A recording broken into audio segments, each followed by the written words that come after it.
Hello there, Dr. Charlie here. Welcome to today. Let's take 3 centering breaths together. Breathe in all the way to the bottom of your belly and breathe out. Actually, let's breathe into our heart for the next 2. Let's start again. Let's do 3 deep breaths into our heart. Breathe in. Fill your heart with love, with everything you need in this moment. Breathe in. And when you release everything you don't need in this moment. One more time. Breathe in. Find this home space and release. I have been in a text message conversation with a longtime friend who lives overseas from where I am. All day, really. She's ahead of me in time. Today's her anniversary. Happy anniversary, mommy.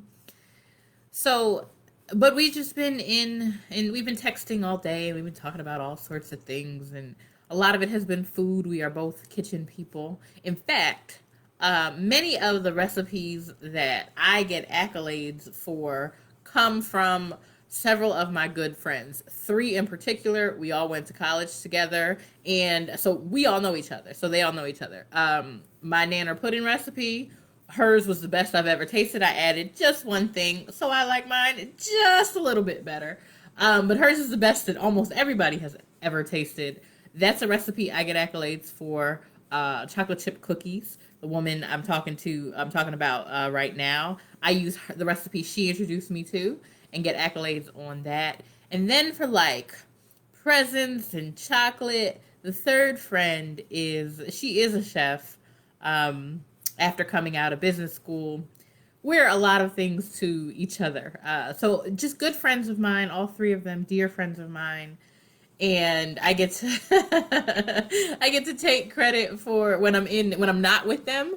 I get to take credit for their recipes, for good food, good eats. And really, the day-long conversation reminds me that it is better in community. It's better to be able to commune with people you like and love, and people who challenge you and encourage you to grow and support you in that growth, even when y'all are growing at different rates. That it is better when we are communing with each other. However, we need to commune with each other right now. At the moment, most of my communing is virtual.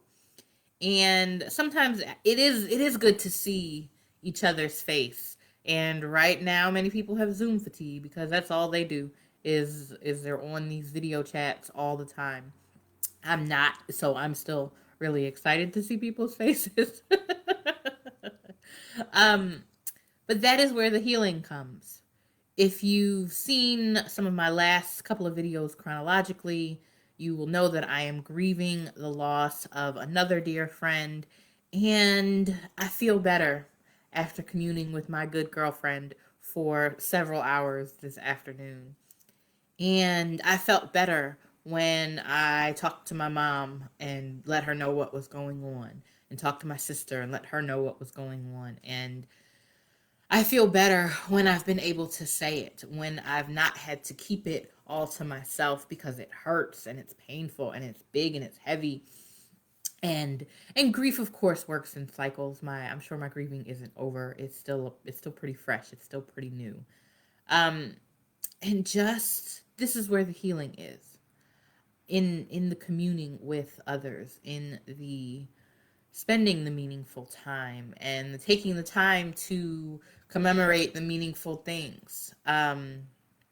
Pulling up tears at the moment, and it's okay.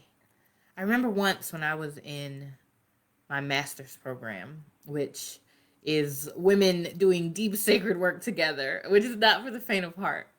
One of my cohort sisters, she said it was a particularly hard day for me for whatever reason. I don't remember the reason at this point. But she said, "No, Charlie, you can share it. You can give some of that to us.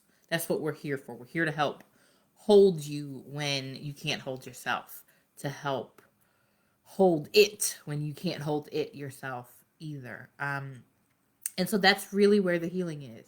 The healing is in finding the meaning in the connections, whether that is real life connections, which have been and will be again, right? This moment, as this is being taped, not so much. But the virtual connections really do help as well. I used to be very skeptical of like voice, of video calls, and I was like, that's not going to be the same. And you know what? It's much better than a regular call. It is better when I can see your face and all that goes with that. That means I get to see your nonverbal cues, instead of just hear them and ascertain what they may be over the phone. It's much easier to do that with visuals when you can see, of course. Um, and so that's where the healing is. That's where you find it, and you find it like that, like clockwork. It is in the expressing of the thing, in the not holding on to it all for yourself, and receiving the assistance or the empathy or really just the listening ear sometimes is it facilitates healing in ways that aren't very linear. So if you think very linearly, it may not make sense. You if you're like me, I think things are my responsibility, especially if they're things I've gotten myself into in whatever way that takes, then it's my responsibility to get out of it. And yes, that's true. And people are still willing to help, even if they had no part in me finding myself, however I'm finding myself. That people are willing to help. And so remembering that I don't have to do the difficult things alone. I don't have to do them by myself, which is my way. It has been my way for a very long time, and it doesn't have to be anymore. So I also am encouraging you to assess the situation now and consider making a different decision than what you've been making. For me, it has been very cathartic when people ask me how I'm doing to say, I've had a tough week. I lost a dear friend. I'm still in the grieving process. That's been very helpful. It also sets an expectation for them not expecting me to be at my normal 100%. That 100% for me today is going to be a little bit less than that, or a lot less some days.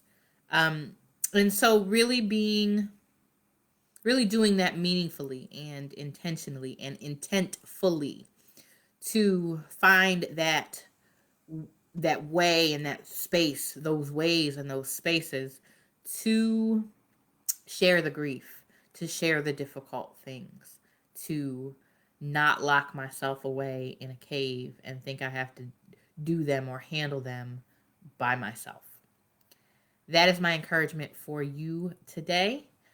And truly, truly, truly take great care of yourself. Until we meet again, I'm Dr. Charli. It's my pleasure and honor.